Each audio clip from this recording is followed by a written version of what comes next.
এবার চিংড়ি মাছটা দিয়ে দেবো। নমস্কার, আজকে চিংড়ি মাছ দিয়ে শুক্তো রান্না করব। আপনারা অনেক কিছু চিংড়ি মাছ দিয়ে রেসিপি করে খেয়েছেন।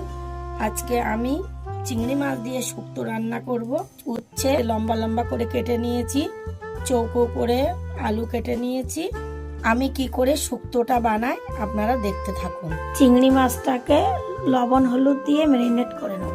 কড়া বসিয়ে দেব, কড়াইতে তেল দিয়ে দেব।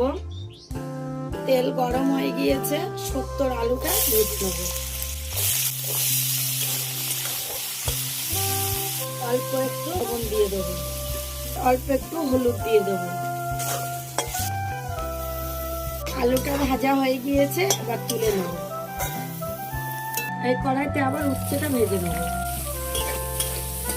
অল্প একটু লবণ দিয়ে দেবো। উচ্ছেটা লাল লাল করে ভাজা হয়ে গিয়েছে, এবার তুলে নেব। আবার ওই কড়াইতেই চিংড়ি মাছটা ভাজা করব। চিংড়ি মাছটা ভাজা হয়ে গিয়েছে, এবার তুলে নেব। কড়াইতে তেল দিয়ে দেবো, রাঁধুনি ফোড়ন দিয়ে দেবো, আদা কুচি দিয়ে দেবো, জিরে বাটা দিয়ে দেবো, উচ্ছে আর আলুটা দিয়ে দেবো।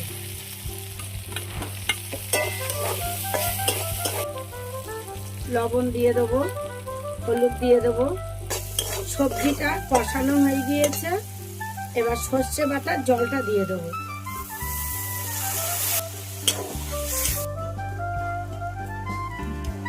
পরিমাণ মতো জলটা দেবো। ঝোলটা ফুটে উঠেছে, এবার চিংড়ি মাছটা দিয়ে দেবো।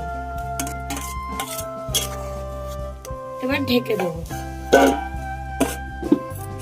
10 মিনিট ঢেকে রেখে দিয়েছিলাম। ওটা হয়ে গিয়েছে, এবার নামিয়ে নেবো।